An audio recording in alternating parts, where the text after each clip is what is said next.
Merry Christmas everybody, and welcome to another betting analysis video where we will be taking a deep dive into 6 fights taking place at UFC on ESPN Plus 23 this weekend, including the main event between Korean Zombie and Frankie Edgar. And I just want to say a big shout out to anyone listening to this video or watching this video that works in retail, man, that works on the stores, that's on the front lines, you know, that works in the warehouses, that, you know, the postmen, the delivery couriers, everyone hustling hard this Christmas, man.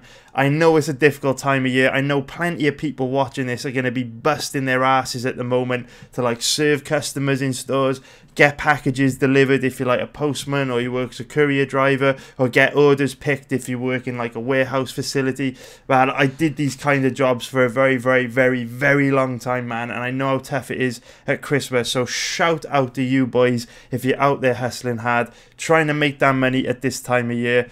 I hope everything goes well for you, man. I hope you have a great Christmas. And another thing, boys, if you're out this time of year, do you know what I mean, shopping, be nice to the people in the stores, man. Even though, you know, they might be a little bit rude to you, it's brutal this time of year, man. Everyone rushing around, giving them shit all the time. Their workload is crazy. They're working long hours, no days off. So just cut them a bit of slack, man. And if you're out on like a Christmas party or a night out or something, be nice to the barman, be nice to the barmaid. You know, don't give the bouncers and the door staff any trouble, because they don't want to be out serving your ass drinks late at night over Christmas. They want to be home with their kids, chilling, watching Home Alone and Christmas movies, eating mince pies, wrapping presents, that kind of shit. So let's all be nice to each other this Christmas, man. Shout out to you if you're on the front lines out there working. A little bit of it, though, you know, I will say something crazy. Like, back when I was doing all those jobs, my dream was like to have complete independence and work for myself.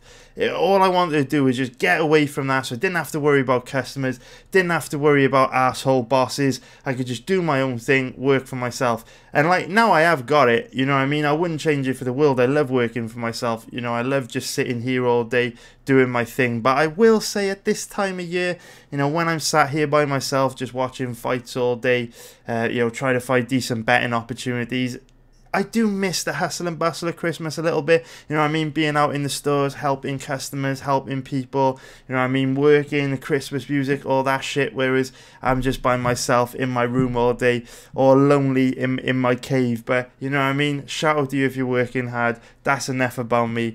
Let's all be nice to each other this Christmas. Speaking of being nice, I don't want to waste anyone's time, you know what I mean, we've all got a lot to do this time of year. It's a busy time of year for us, and I could tell you right now, boys, I've researched, I would say, 6 or 7 fights on this Korean card this weekend, and it's an absolute nightmare for betting. I can't find any solid opportunities to put my money. There are no positions where I would feel happy betting at the moment, because at the end of the day, you know, I think that, you know, when we have like these really low quality events, like, let's be real, you know, if we scan through this Korean event this weekend, there's a lot of low-level fighters on this card, and the more skilled fighters tend to be pretty big favourites anyway, so their advantages are already baked into the odds. You know, going through this card, I'm really taking a deep dive into all these fights. I always do, you know me, I never slack off on research. I always go very deep into matchups, and I just can't find anyone worth betting. And at the end of the day, if I can't find anyone worth betting, I'm not going to force bets. I'd rather pass and live the fight another day. So, you know, I've still got like 4 or 5 fights to research on this card. Hopefully I'll find something, but at the moment I've completely drawn a blank. So while I will be taking a very deep dive into 6 of these fights taking place this weekend in this video, I won't have any bets for you. I'm really sorry, I can't force bets. It's not how I roll, guys. It is not how I roll. But I would say that shortly after this video goes out, I'm going to be doing a live stream on Twitch where I break down, or where I actually researched the fight with you guys between Miranda Granger and Amanda Lemos, and I am actually thinking about a bet on Amanda Lemos at the moment from like the preliminary research that I've done, having watched a couple fights from both girls. But I will finish off my research for that fight and give you my final verdict on that live stream. So if you want to watch that live, check out the description below for a link to my Twitch channel. I'll be going live shortly after this video goes out, and of course if you have missed that, I will upload the live stream to YouTube later on. And don't forget, this week I will also be live streaming my entire research for Bellator 235 and Bellator 236, which takes place this Friday and Saturday night. So if you're a member at my website, if you're a VIP or elite member, you can come to my website and join in my research for those two promotions. Now, also, if you are a member of my website, you might be wondering what's going on with the chat room at the moment. The chat room is currently down. Basically, I host my website on 2 different servers because kind of like the different mechanisms in the website have different requirements. So the actual website's hosted on one server, and the chat feature is hosted on another server, and the other web hoster hosts the chat server at the moment. They're having big time technical difficulties, so that's why it's offline at the moment. I don't know when it's going to be coming back online. They posted like 12 hours ago saying they were working hard to fix it. It still isn't fixed, so yeah, don't think that there's anything wrong with your account or anything like that. It's just that we're having technical difficulties at the moment. What I actually think might be causing it is the actual chat room software that I use has 2 modes. It has community mode, which is the mode that I use, where you have like the chat room, the ability to like DM each other and stuff.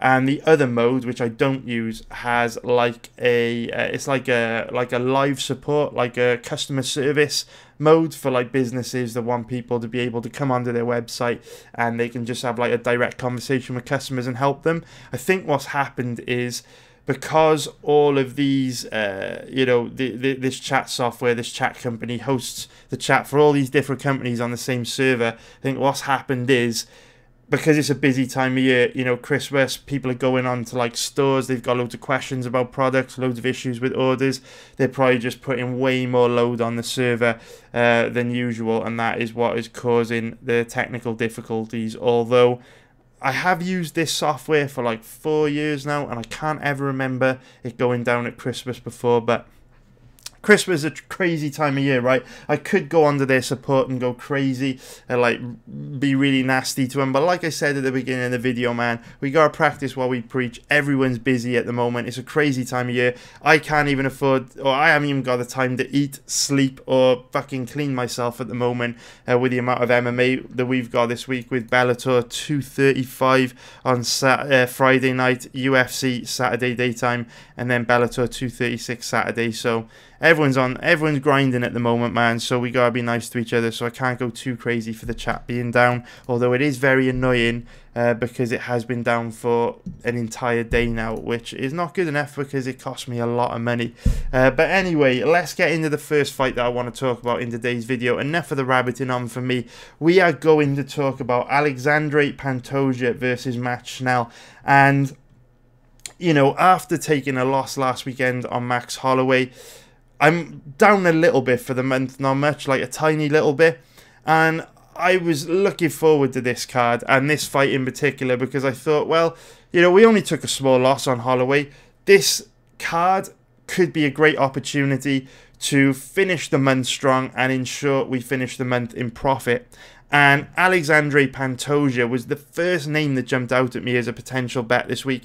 I honestly thought that he would be free money to beat Matt Schnell, and I was just so disappointed when I researched the fight, guys. I was just incredibly disappointed because I wanted to have a rock solid bet for this week to, put the Holloway loss in the past, end December strong, end December with an overall profit, and live happily ever after going into 2020, January 2020.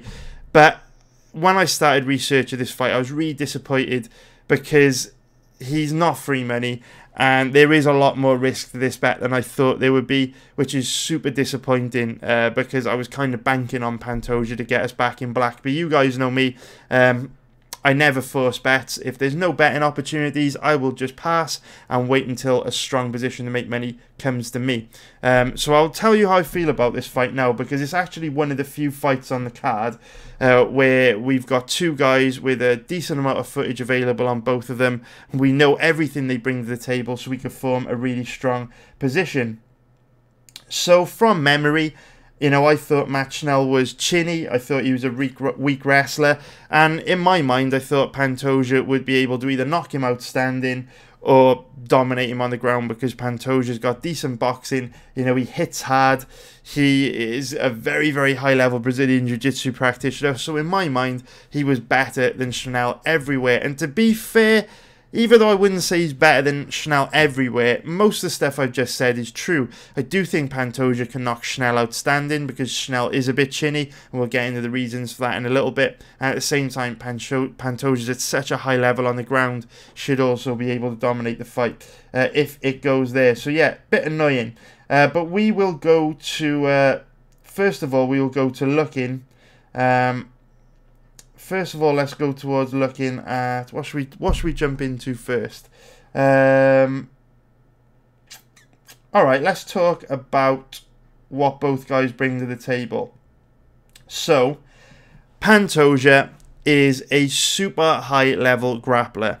He was once the Brazilian Jiu-Jitsu coach at Nova União, so this is the guy that trained, you know, Jose Aldo every day, Reynan Barão, Hakrin Dias, Junior Dos Santos, and most famously, Claudia Gadelha on the season of The Ultimate Fighter, where Claudia Gadelha went up against Joanna Jędrzejczyk as a coach. Alexandra Pantoja was one of her coaches on the show as the BJJ coach. So Pantoja is one of the highest level grapplers in the flyweight division. There are very, very few guys in the flyweight division that could hang with this guy on the ground. His Brazilian Jiu-Jitsu is at an ultra high level. So while there's nothing wrong with Schnell's ground game, Schnell's ground game is very good, very offensive on the ground. He's got great Brazilian Jiu-Jitsu himself. Obviously there's different levels to the game, and Pantoja is just at a completely different level on the ground. The problem is, Pantoja's not particularly good at getting fights to the ground, and Schnell's takedown defense isn't bad. Now, one way that Schnell can get himself into trouble in this fight is that Schnell has a nasty guillotine, a very, very, very, very vicious guillotine, and he's caught plenty of guys out with it in the past. If we look at Schnell's record, we can see that he's got.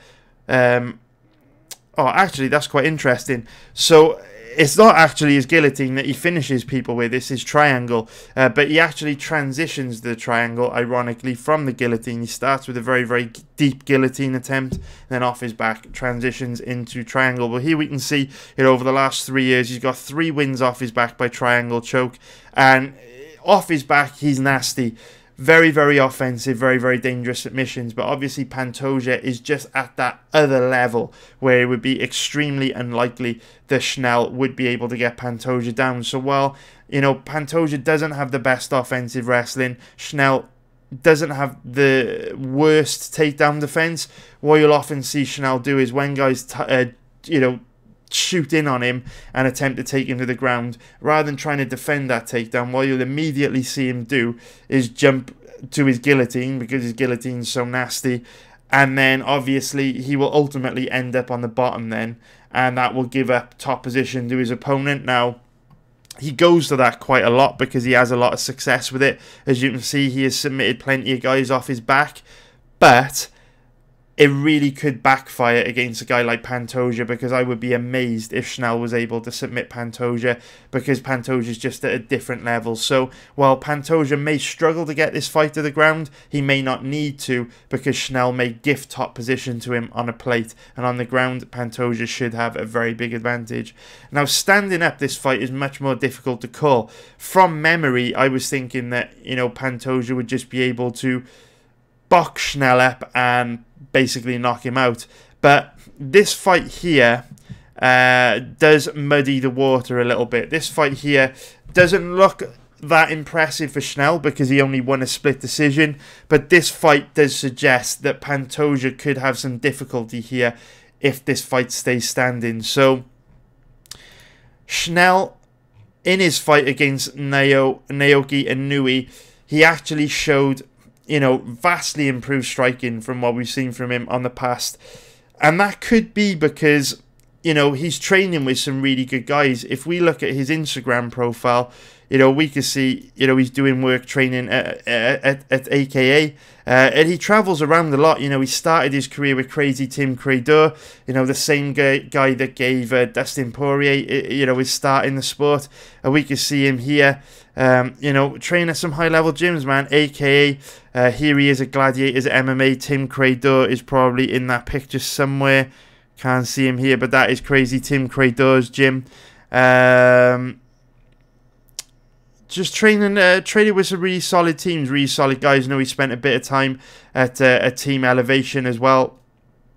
So yeah, Schnell started his career at Gladiator MMA with Tim Credeur. Then he moved to American Top Team, and now he's kind of like gym hopping and traveling around.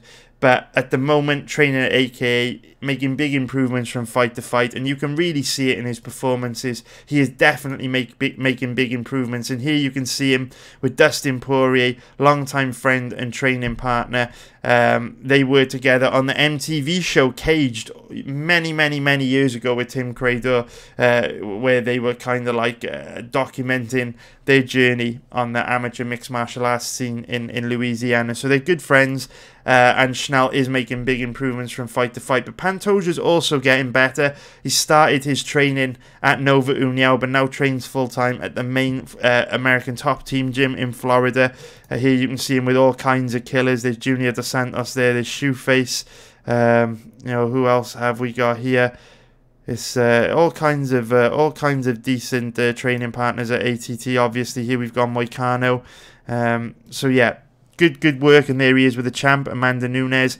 So yeah, great gym to be training at. So you can expect both these guys to be improving from fight to fight. They're only 29 years old, but they are getting better with every matchup. Now, what I would say is they are quite old in their years for 29, because obviously Pantoja's been training at Nova União from a very young age.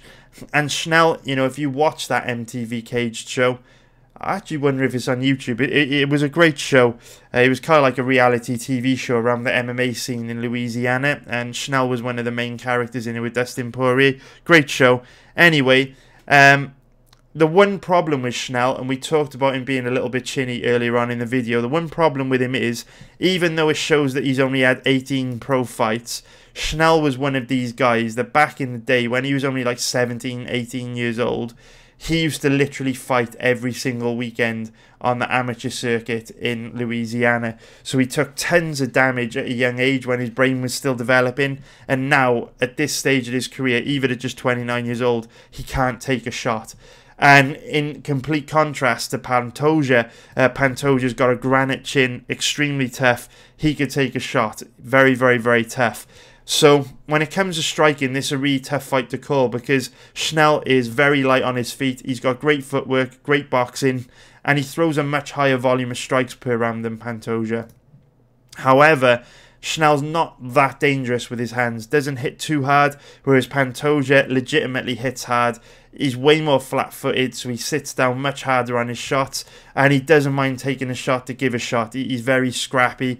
So this is one of those fights where Schnell is the more technical striker, but Pantoja has the power to knock him out. And you know, one of the weaknesses of Schnell, like I said, he is chinny. He's taken a lot of damage in his career, but at the same time, he also doesn't move his head much, which doesn't help. So while he is quite technical, you know, fast hands, decent technique, good footwork, doesn't move his head, which means he does have a tendency to eat clean, hard shots. So this is a really tough fight for me personally, because if we look at the odds at the moment, we have got Pantoja at around about, call it an average of 1.44, which is minus 227 for an implied probability of 69%. So that means in order to get any value here on Pantoja, you really got to give him like a 73, 74, 75% chance of winning. That's obviously a very steep probability to assign a fighter. And it's tough for me to arrive at that probability, because even though I feel Pantoja is better than Schnell everywhere, can't help but feel that his advantages are baked into the odds, because I don't feel that he'll find it that easy to get the fight to the ground. His cardio is a little bit suspect, and also, although it is getting better, it used to be very suspect, but it's got a lot better in recent years. And also, my main concern is that if this fight does stay standing and Pantoja can't land the kill shot, I could quite easily see him getting outpointed by Schnell and just getting outstruck for 3 rounds. So I do think Pantoja wins. It's just quite a steep price for me to pay.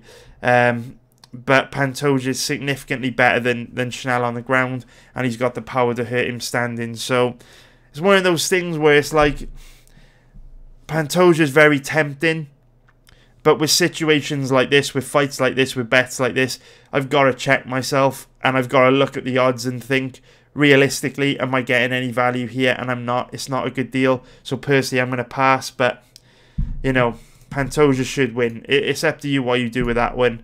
I'm not betting him personally. I'm going to wait for stronger positions to pop up.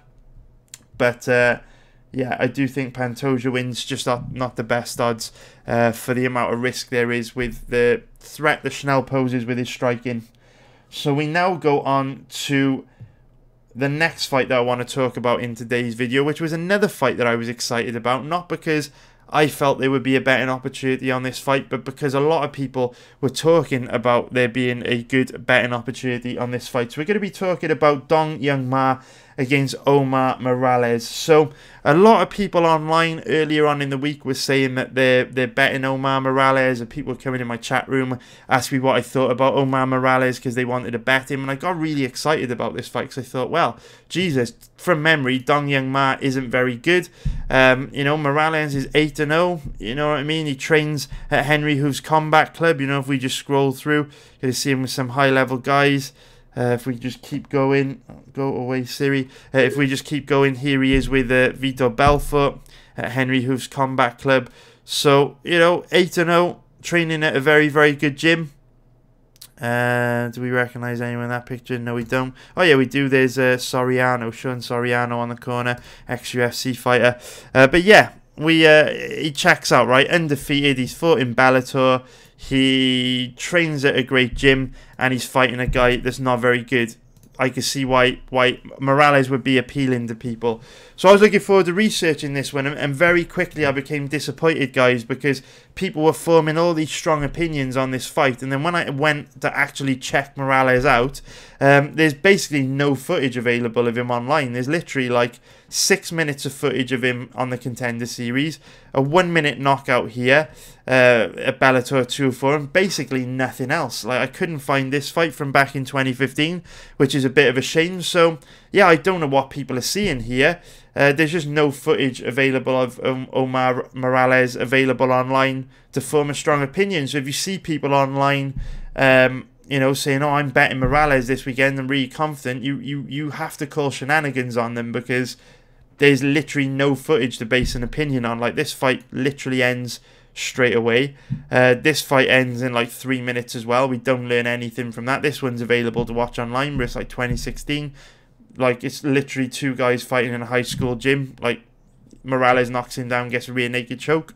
You literally can't learn anything from that. We don't see a great deal from Morales in this 6-minute fight either. He hurt Park really bad at the beginning of round 2, and yeah, I mean, they just can't form a strong opinion on this fight. I don't know what to tell you, boys.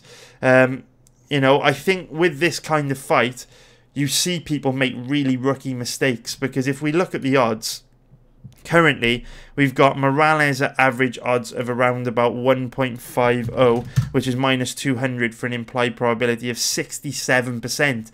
So to get any value on Morales here, you've got to be capping him at over 70%, which is impossible, because we don't know anything about him. You know, we don't know anything about his chin, we don't know anything about his takedown offense, his wrestling, we don't know anything about his cardio, we don't know anything about how he reacts if he's put in a bad position. You know, we've never even seen him fight under USADA, and I'm not being funny, guys. You know, this will be his first fight under USADA drug testing. And, you know, I don't want to point the finger at anyone, but let's be real. He's the direct training partner of Vitor Belfort. So, where there's smoke, there's fire. And we've seen other fighters like Ariane Lipski that looked fast, explosive.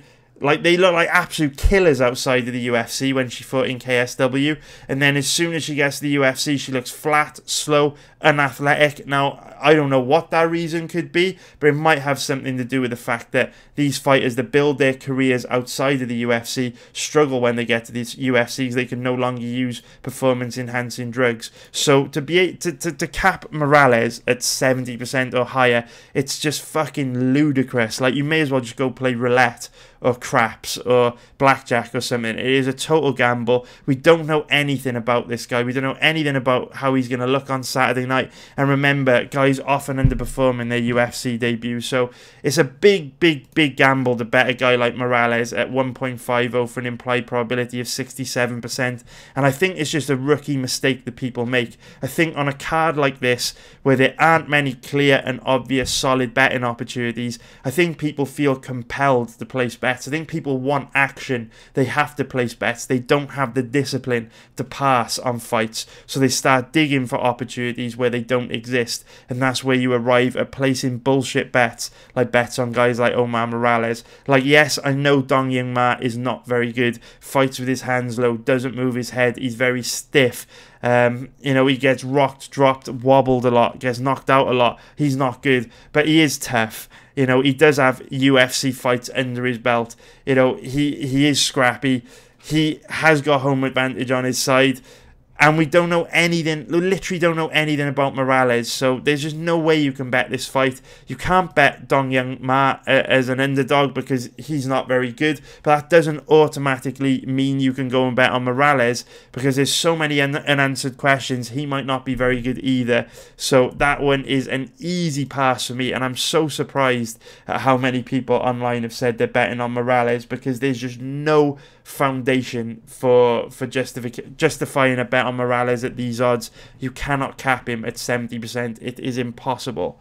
So now we go on to the next fight that I want to look into in this video, which is going to be Ronnie Barcelos against Said Nurmagomedov. And it actually came out this week that he is actually no relation to Khabib Nurmagomedov. Khabib actually said that they are just friends with the same surname. They're not actually related. They're not actually cousins or anything like that. That was initially reported by the UFC. So what we're going to do as a backdrop to this video, we are going to play one of Said Nurmagomedov's fights from back in September 2017 against Luis Nogueira. So we'll play this in the background. But I will warn you that this fight was only, this fight was 2 years ago, when Nurmagomedov would only have been 27 years old. So I do expect him to have improved a hell of a lot since this fight. So try not to judge him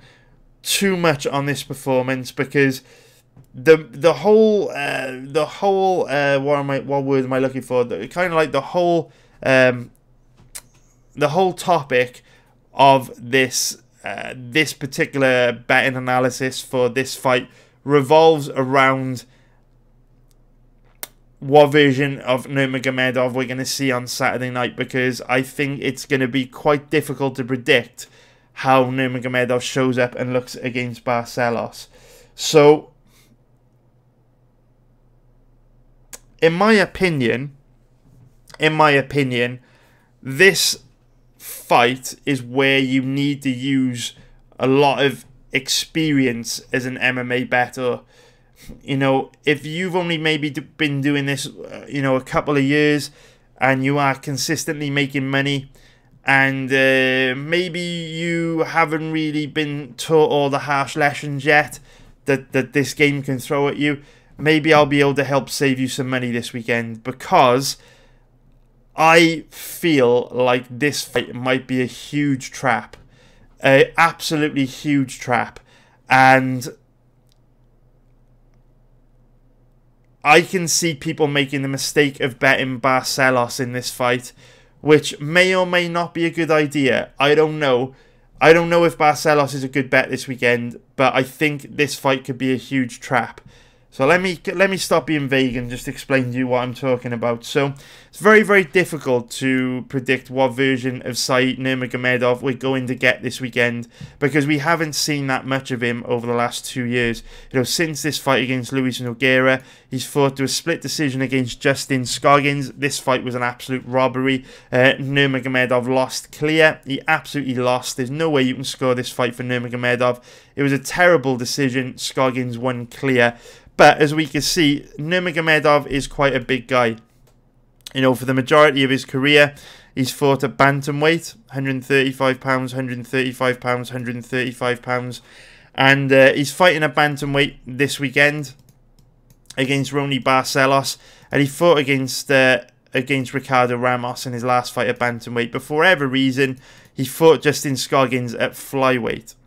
And he didn't look that good against Scoggins, but we can't be too harsh on him for that performance against Scoggins, because there are a lot of different factors at play. The first factor, obviously, being he usually fights a bantamweight and he had to cut a ton of weight to get down to flyweight to make the flyweight limit. So that might have had a big impact on his performance. Also, it was his UFC debut. We just said with Omar Morales, fighters often underperform on their UFC debut. So again, you can never be too harsh on a guy in their debut. And also, on top of that, Justin Scoggins is a very, very tricky stylistic opponent. You know, difficult to take down, difficult to hold down, very light on his feet. He's got that sport karate Stephen Thompson style. It's very, very difficult style to deal with, especially for an inexperienced fighter like Nurmagomedov that would be making his UFC debut against a tough opponent.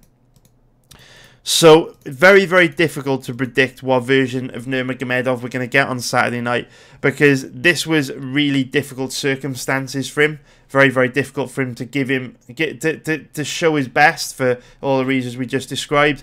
And then this fight ended in 2.5 minutes, so we didn't get to learn a lot about him in this fight either. So really, the only fight that we've got to kind of gain a picture on how Nurmagomedov might look is this one, but it was in 2017, so that's 2 years ago. Fighters at this stage in their career, you know, 25, 26, 27 years old, likely to be improving at a rapid rate, so he's likely to look so much different from this fight. And if you look at his Instagram profile, you can see that he trains with some absolute monsters. Here he is hanging out with Frankie Edgar this weekend. Obviously, he's got Russian connections to Mark Henry here, who's Frankie Edgar's coach. So obviously, I don't know, he probably works with Zabit Magomed Sharapov and Bibulatov and all the other Russians that train under Mark Henry. And if we keep scrolling down here, we can see that he does train with some absolute killers. Here he is at Tiger Muay Thai, which is obviously one of the best MMA gyms in the world. I actually saw the Tiger Muay Thai recently rebranded the Tiger Muay Thai and MMA, which is very, very smart, because they are predominantly an MMA gym as far as I know. Here he is at Akmat Fight Club gym. Another very, very, very good gym. Here we've got Magomed Ankalaev, who's an absolute monster in the light heavyweight division. And yeah, you can see that he trains with some really, really, really good guys. And there we go. There he is with Zabit Magomed Sharapov and Nick Catone. So, you know, Corey Anderson as well. The point I'm trying to make is Marlon Moraes. You know, the point I'm trying to make is we haven't seen Nurmagomedov fight really in the last sort of 2 years. We haven't really seen him that much. When we did see him against Scoggins, it was difficult circumstances, so we don't know how much he's improved. But his last fight against Ricardo Ramos, which ended in just 2.5 minutes, does give us some clues that this guy might have improved a hell of a lot. Because if you look at this fight here against Luis Nogueira, this is pretty much how he looked against Scoggins. You know, he's quite flat-footed, you know, doesn't have the best boxing, doesn't have too much power in his hands, you know, not the best offensive wrestling, doesn't really throw too many strikes either, he's quite passive, and, you know, he also stands, you know, like I say, quite flat-footed, with his chin up high and exposed. This guy, Nurmagomedov, back in 2017 in this fight you're watching here, he's reasonably good everywhere, but he doesn't blow your hair back. And that's the exact same version of Nurmagomedov that you're going to see against Scoggins. But remember, he faced a lot of challenges with the weight, you know, his debut, all that kind of stuff. So the real question becomes, how much has he improved training with Mark Henry since this fight? And of course, that's an impossible question to answer. But the fight against Ricardo Ramos, his last fight from this year, does give us a clue that this guy has improved a shitload. If you go and watch just that 2.5 minutes, you'll see that he looks and moves like a completely different person. Much lighter on his feet, throws a much higher volume of strikes, his boxing's much better, he's so much faster, his leg kicks are brutal, something we never saw him do in this fight or the Scoggins fight, and he's just lightning fast, very, very loose, very, very fluid movement, and we could just spot that in the 2.5 minutes. So just that 2.5 minutes suggests that the version of Nurmagomedov we're going to get this weekend is very different to the version of Nurmagomedov we've seen in the past. Now, I could be way off here, and it could have just been a good 2.5 minutes for him, and he'll look exactly like he did here, and exactly like he did against Scoggins. But experience tells me when you get a young, hungry Russian Sambo animal like Nurmagomedov, and he goes and trains with all those beasts in New York under Mark Henry, chances are this guy's going to be making big improvements in a short space of time. So if you're betting this fight this weekend, you really need to proceed with caution, because we have no idea how Nurmagomedov is going to look. So I can't really talk about how these guys match up from a stylistic point of view, because I don't know how Nurmagomedov is going to look, but he's a Russian Sambo guy. He's got that Dagestani beard. He's mates with plenty of nasty Russians like Zabit and Ankalaev and Khabib. So chances are he's pretty good, and he trains at one hell of a gym under Mark Henry. So let's talk a little bit about what Barcelos brings to the table, because of course Barcelos has had a bunch of fights at the highest level of MMA now. He was the RFA bantamweight champion for a while. He's also had 3 fights in the UFC, so we know a lot about Barcelos. There's a lot of questions over Nurmagomedov, but we will know exactly what Barcelos brings to the table. So Barcelos is a very high level grappler. He is, I believe, a national champion in wrestling in Brazil. Also, very high level Brazilian Jiu-Jitsu black belt. Trains under Pedro Rizzo as his head coach. Barcelos on the ground is an absolute nightmare. But obviously a lot of these Russian Sambo guys are an absolute nightmare on the ground as well. Except we don't know where Nurmagomedov's grappling is at, you know, at this stage of the career, because we haven't seen a lot of it over the last 2 years. But who knows how they're going to match up on the ground, but Barcelos is a nightmare on the ground. When it comes to striking, again, difficult to call. We know what Barcelos brings to the table. He's quite flat-footed, he's quite planted, but he's got excellent boxing, really fast hands, really good boxing, and very good striking defense as well. My concern with Barcelos in this fight is that he doesn't throw a super high volume of strikes, and he kind of has that really traditional boxing style where he's looking to catch you with counters and combinations in boxing range. The problem is, if you look at Nurmagomedov's fighting style in that 2.5 minutes against Ricardo Ramos, he didn't fight in boxing range, and we can kind of see it a little bit here. Look at the distance between him and Nogueira here. From what I've seen, Nurmagomedov likes to be all the way out of his opponent's range where they can't hit him with punches because he's not standing close enough to them, or he likes to be all the way inside, you know what I mean, like throwing kicks, going for takedowns. And what I mean by all the way inside throwing kicks, obviously that's a bit of a contradiction. I mean, he only gets into a boxing range when he's throwing his kicks, and he's got nasty spinning back kicks, nasty leg kicks. So my concern is, even though Barcelos, from what I've seen, is a much better boxer, because he does have that flat-footed style, and Nurmagomedov's footwork is very good, he's very mobile, he likes to stay all the way outside the boxing range. There we can see him there doing a good job of slipping Nogueira's kicks. We might see a situation where Nurmagomedov stays very light on his feet, stays on the outside, blasting Barcelos with kicks from the outside, and Barcelos can't cut off the octagon and get into a range where he can counter him and use his superior boxing. So this is a really tough fight to call, because we don't know what version of Nurmagomedov we're going to get on Saturday night, and I really feel that based on that 2.5 minutes against Ricardo Ramos earlier this year, Nurmagomedov might be able to out-hustle Barcelos standing, because he did throw a high volume of strikes in a short space of time, and he was lightning fast. And I'm not sure if Barcelos' flat-footed style, his traditional boxing style, is going to be enough for him to cut the cage off trap Nurmagomedov and basically be able to put hands on him. So it's a difficult fight for me. You know, if we look at the odds at the moment, both guys are roughly around about even money. I believe we take a look at the odds. Yes, we've got both guys around about the same odds. So Barcelos is at 1.87, which is minus 115 for an implied probability of 53%, and Nurmagomedov currently around about an average of 2.0, which is plus 100 for an implied probability of 50%. So in the eyes of the bookies, this is roughly a 50-50 fight, and I agree with them. The odds are spot on, simply because we don't know what version of Nurmagomedov we're going to get on Saturday night, and the Ricardo Ramos fight gave us a short, tiny clue that he's going to look very, very different and a lot better than what we've seen from him in the past. But for me, it's a trap, because if you're doing your homework on this fight and you research this fight, you'd think Barcelos is a great bet, because if you're capping Barcelos' chances of winning based on Nurmagomedov's performances against Nogueira and Scoggins, you would think Barcelos should be a much bigger favourite than he is. But that 2.5 minutes against Ramos just gives us some clues that the version of Nurmagomedov we're going to get on Saturday night is going to look very, very different. And when a guy like Mark Henry gets his hands on a talented 25, 26, 27-year-old Russian like Nurmagomedov, he can mould him into something very special very quickly. So it could be a bit of a trap. Just be careful if you're betting Barcelos or Nurmagomedov this weekend.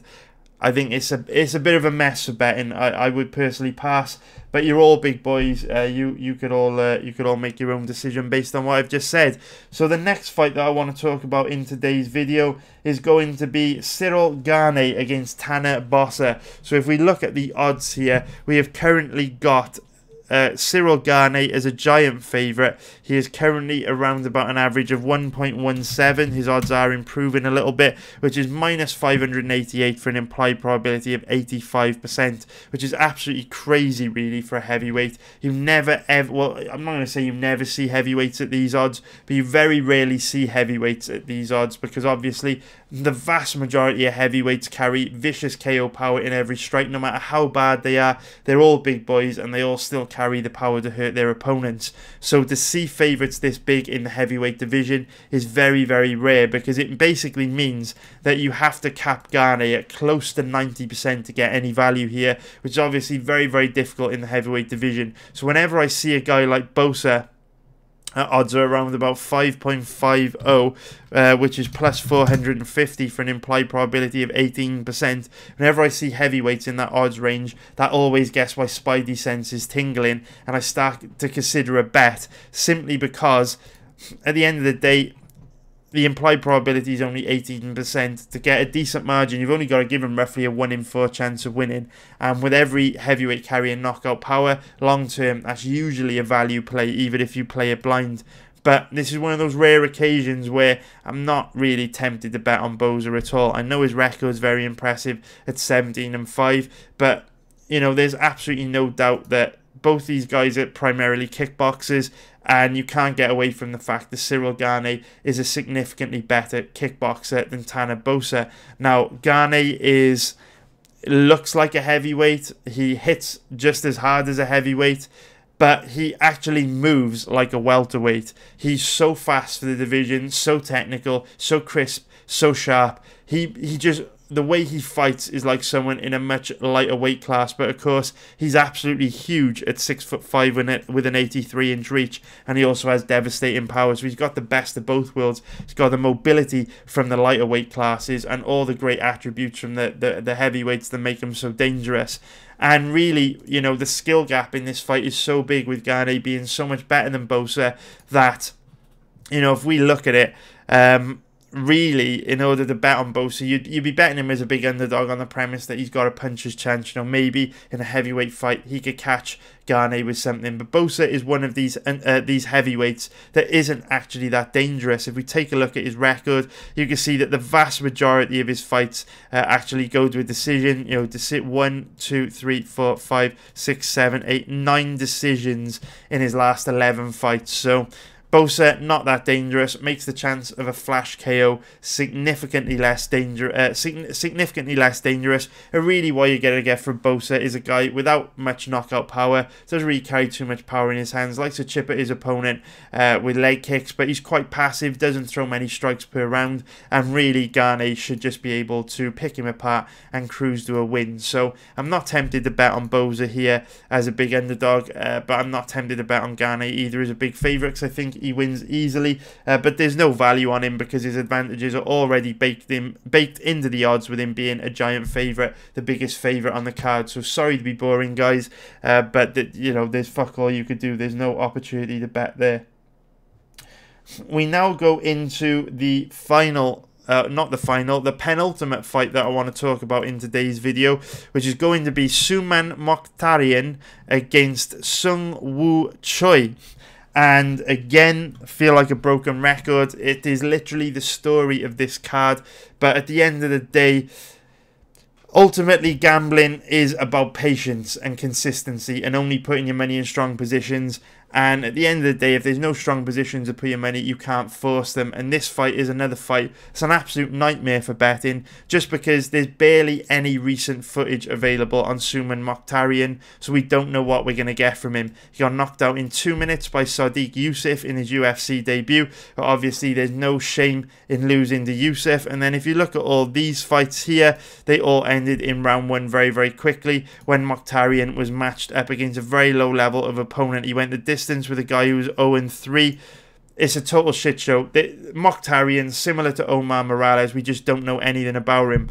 Of course, this fight is on The Ultimate Fighter, so it's on Fight Pass. The fight lasted 10 minutes because it was a exhibition bout, wasn't it? Because it was the Ultimate Fighter tournament, so they don't fight 3 rounds unless the first 2 rounds are tied. And Mokhtarian looked okay, but we can't be too harsh on him because he actually injured his right knee just before the fight, and they covered it up so that he wouldn't get pulled from the fight, and then he actually ended up losing. So he injured his right knee like a day or 2 before the fight, fought with a hurt knee, then he had an MRI after the fight, and it turned out that Mokhtarian had an ACL tear in his right knee. So can't be too harsh on Mokhtarian with how he looked against Ricky Steele, because fair play to him, he toughed it out and fought with a torn ACL. I mean, he looked okay against Ricky Steele, but he was quite passive in the clinch, didn't really seem that dangerous standing. He is primarily a kickboxer. Look, there's barely any footage available on this guy. It's impossible to form a strong opinion similar to Omar Morales. One thing I would say, though, I was tipped off about Mokhtarian, not specifically about Mokhtarian, but I was tipped off about the Australian top team gym. If we go here, Mokhtarian is the owner and head coach of a gym called Australian Top Team. Now, as far as I know, they're not affiliated to American Top Team in any way. They've kind of just nicked their branding. Could be wrong on that, but I think they are a completely standalone entity.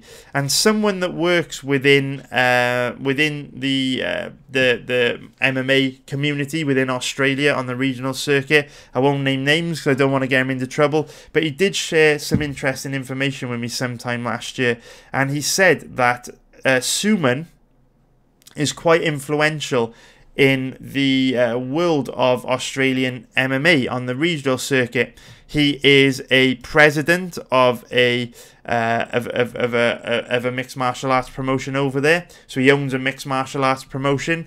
He also manages a lot of the Australian fighters out there on the regional circuit, and he's also the matchmaker for Hex Fighting Championship. So if you look at Mokhtarian's record here, you can see that he's got 2 fights here in Hex. And what the person said to me that reached out to me, I'm not making any accusations about Suman, I'm just relaying what was told to me, but he basically said that Suman, because he's a promoter with his own promotion and he's a matchmaker for Hex, and he also owns his own gym, what he tends to do is give himself and fighters in his gym favourable matchups on either his own promotion or Hex Fight Series to pad their records build their records up and make them look very good to try and get them into the UFC, even when their skills don't back it up. So if you look at, you know, Mokhtarian here,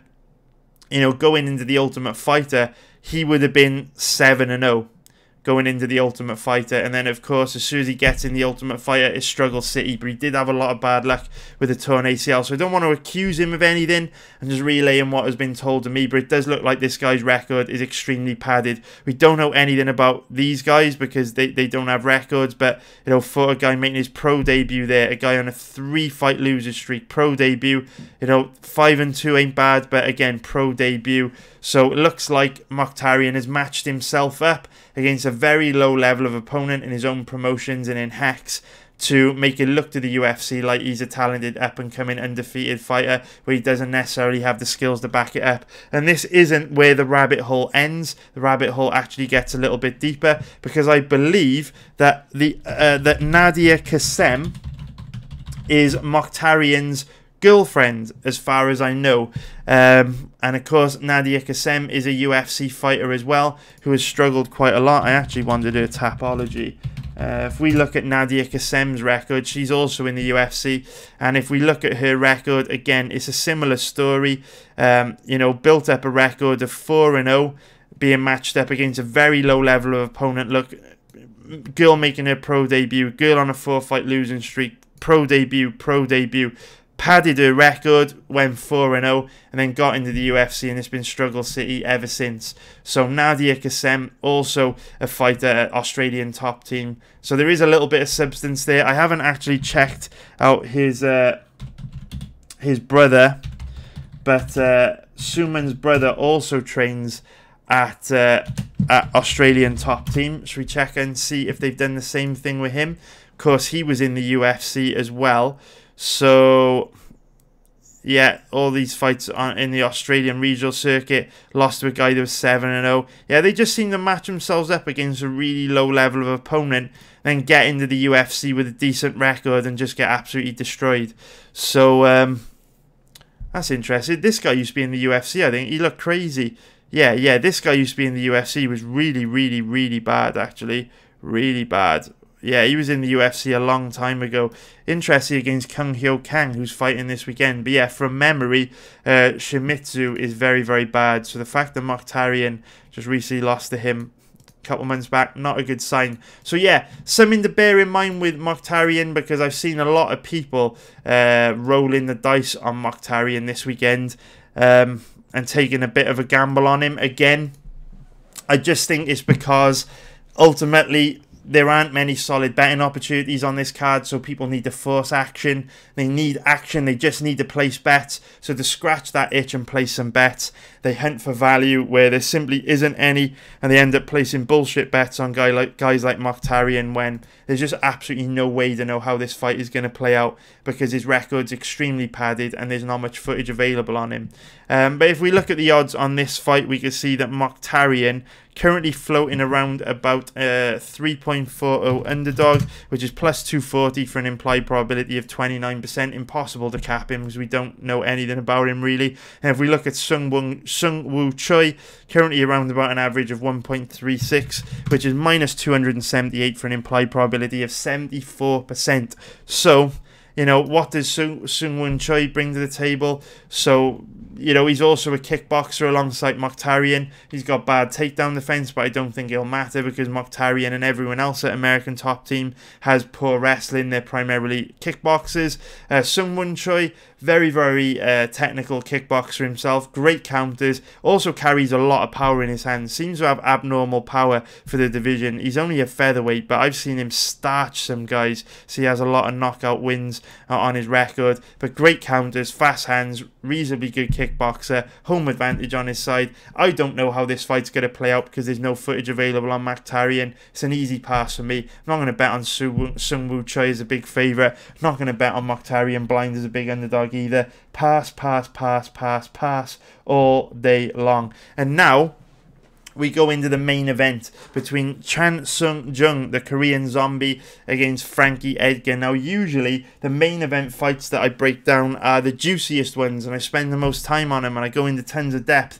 But there's nothing I can say about this fight, really. There's absolutely nothing I can say about this fight, because like so many fights on this card, there are just giant gaps in information, which makes it very, very difficult to bet these fights. So if we look at Korean Zombie, right, what does Frankie Edgar bring to the table? Well, Frankie Edgar brings world-class wrestling. Not a lot else, but world-class wrestling. Former NCAA Division 1 level wrestler and an absolute nightmare on the ground. Cardio for days, can spam takedowns for 25 minutes no problem.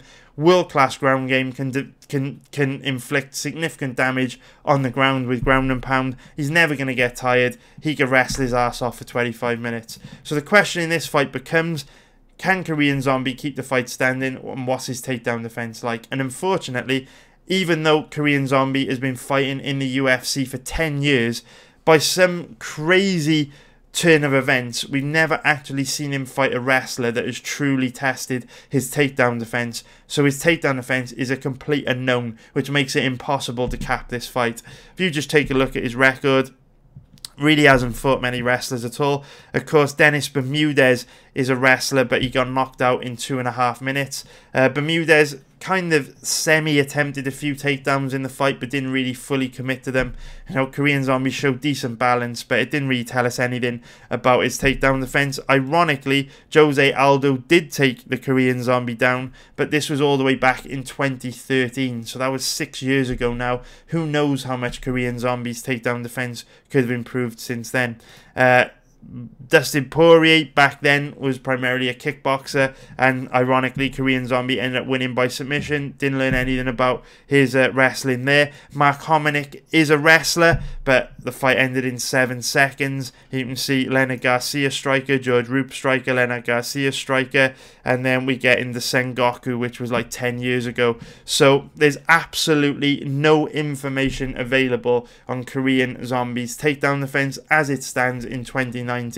You cannot base your opinion on how his takedown defense looked against Jose Aldo 6 years ago, so it could have changed so much since then. And in the last 6 years, neither Bermudez, Rodriguez, nor Moicano have really committed to a takedown. So this fight's impossible to bet. If we take a look at the odds, Chan Sung Jung currently around about an average of 1.60, which is minus 167 for an implied probability of 63%. You cannot bet Korean Zombie in this fight, because this fight could quite easily look like Frankie Edgar versus Yair Rodriguez, or Frankie Edgar versus Cub Swanson. For all we know, Frankie might be able to shoot a deep takedown on Korean Zombie, get to the body lock, ragdoll him to the ground and beat him up for 5 rounds. It could easily happen. At the same time, Korean Zombie could effortlessly stuff Edgar's takedowns, turn him into a panic wrestler and box his face off for 25 minutes and knock him out. So it's impossible to tell how this fight will go. For me, can't bet on Frankie as a slight underdog, can't bet on Korean Zombie as a favourite. It's got pass written all over it. I don't understand why you'd even waste your time putting brain power into a fight like this. There's simply no value, no strong positions, and no reason to bet this fight, because the outcome of this fight will be determined by whether Frankie can utilise his wrestling or not. And there is absolutely no way to tell if he will be able to. So it is a clear pass from me. So I'm very sorry to be boring, boys, but I can't find any bets so far on this card. Like I say, I am still optimistic that I'm going to be able to make a bit of money this weekend, because we do have 2 Bellator cards to pick from. I've also got 4 or 5 fights left to research on this card. And join me on Twitch, because I will be researching a couple more of these fights on Twitch. So yeah, man, I'm hoping I can find some bets this weekend, but so far I've just basically drawn an absolute blank. But I won't force bets. I will never force bets. At the end of the day, you've got to let the strong positions come to you. And if I don't have any bets this weekend, that's just the way it is. It doesn't bother me. I'm more concerned about making money. 2019 has been a great year for us so far. We've made a solid profit in 2019 that I'm really happy with. And I don't want to give some of those profits back to the bookies if I can help it. I want to get ready for a huge 2020. And I am hoping that we can close out 2019 with some more wins. Like I say, we've got another 3 Bellators this year. We've got this UFC. We've got a Rising and a PFL. So I am optimistic we'll be able to finish the year strong with, you know, maybe a couple more winners, but, you know, I won't force those winners. If there's no solid bets, there's nothing I can do about it. And with that, boys, that is it for today's video. Have a lovely Christmas if I don't put out any more videos before Christmas. Thank you for all your support this year, man. It really means a lot to me. I love you guys, and I'll be back very soon with more content. Have a great Christmas. I hope you and your family really enjoy this Christmas, man. I hope you crush it this weekend as well. I'll be back very soon with some more videos for you. So take care, everyone. Merry Christmas, and I love every single one of you watching.